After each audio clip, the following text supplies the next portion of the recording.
Good morning. আশা করি তোমরা ভালো আছো, আমিও ভালো আছি। 2025-এ আমার বাবার কর্মজীবনের 50 বছর পূর্ণ হচ্ছে।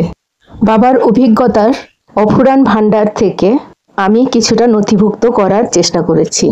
আজ সেটা চতুর্থ পর্ব। আর পাইনি, ডাক্তার রায়ের মতো সিনসিয়ার ডাক্তার পাইনি, চৌধুরীর মতো পাইনি, আর সুবোধ মন্ডলের মতো পাইনি।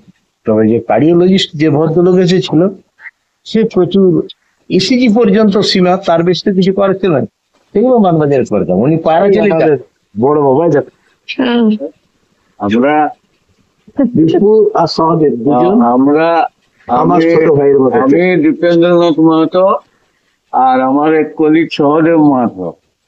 হ্যাঁ, আমরা দুজন ওনার মানে এক সময় ওনার মানে ছায়া সঙ্গীর মতন ছিলাম।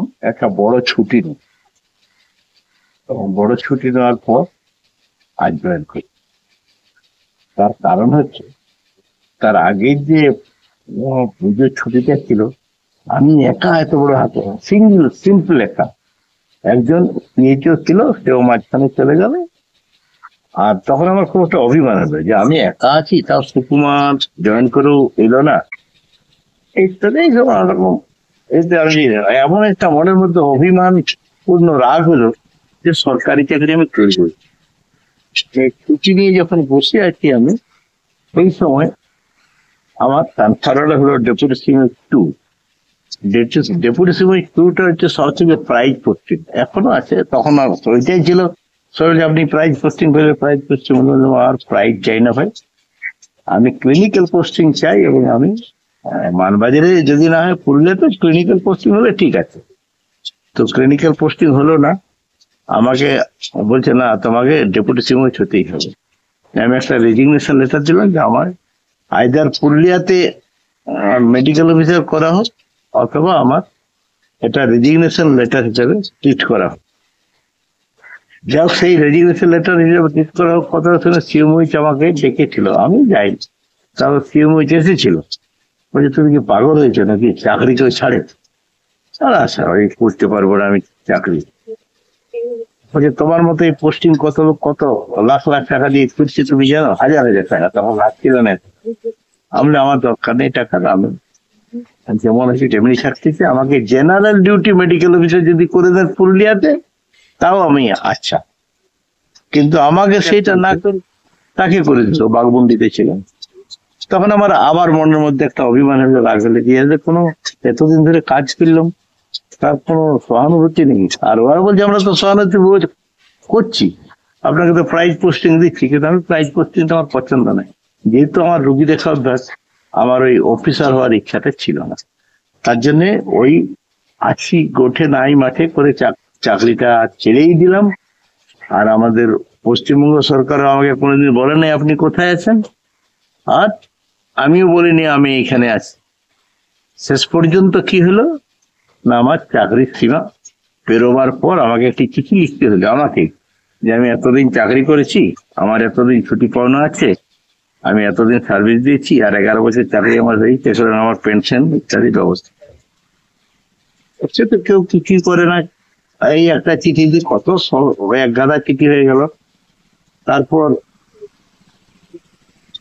দেখলাম জিপিএফ করা খুব রেগুলার, জিপিএফ ফান্ড থেকে আমার বলছে আপনার রিটায়ারমেন্টের আমি ডেটটা আমরা জেনেছি, আপনাকে আমি টাকাটা শীঘ্রই পাঠিয়ে দিচ্ছি।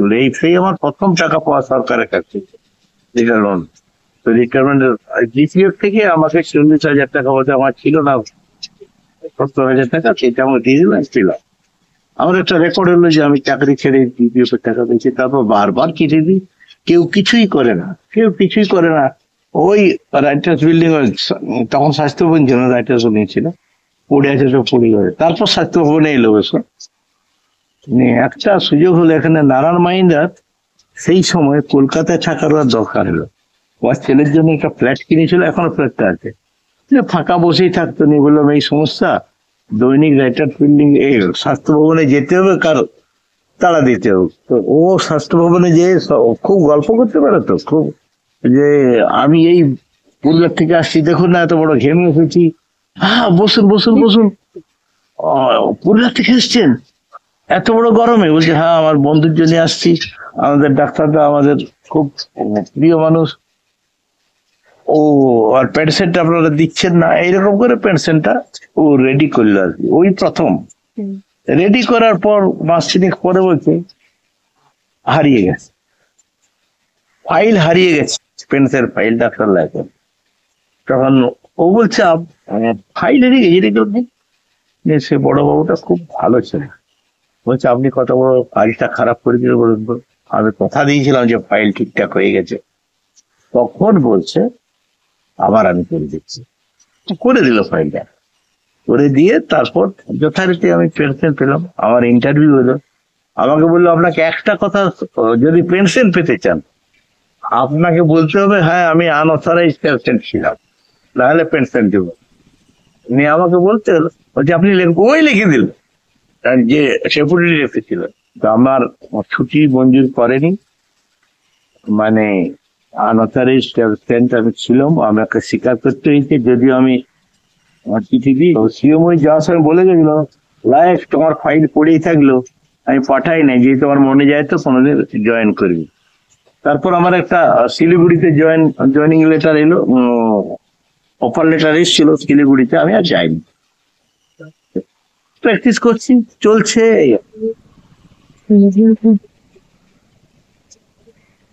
ভালো বল। হ্যাঁ,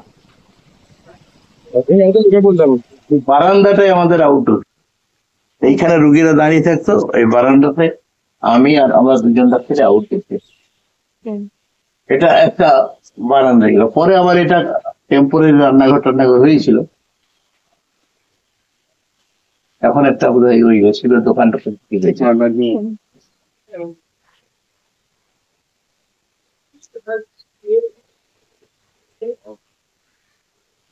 প্রথমে পাট চুকিয়ে প্রাইভেট প্র্যাকটিস করতেই গেল, তো কোনো উপায় থাকলো না, যেহেতু আমি মনোমতো পোস্টিং পেলাম না।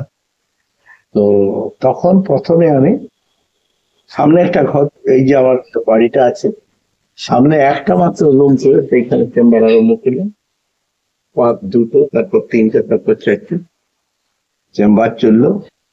কিন্তু আমার ফ্যামিলি কিছুদিন ওই এতেই থাকলো, কোয়ার্টার। জন্মর কিছু আগে ওদের লচিপুর নিয়ে গেলাম, আমি লচিপুর থেকে চেম্বার করতে আসতাম আর যেতাম। তারপর ওদের পিউর জন্ম হলো, ওখানে মাস 6 থাকা হলো।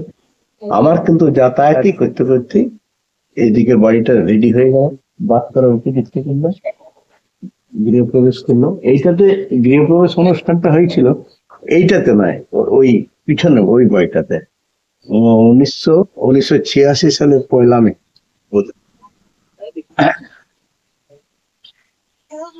কিন্তু আমরা সেখানে বাস করিনি তখন।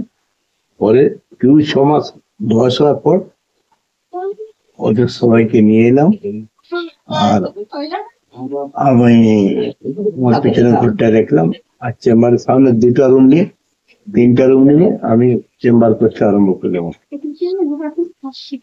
ওই কিছু বলবে?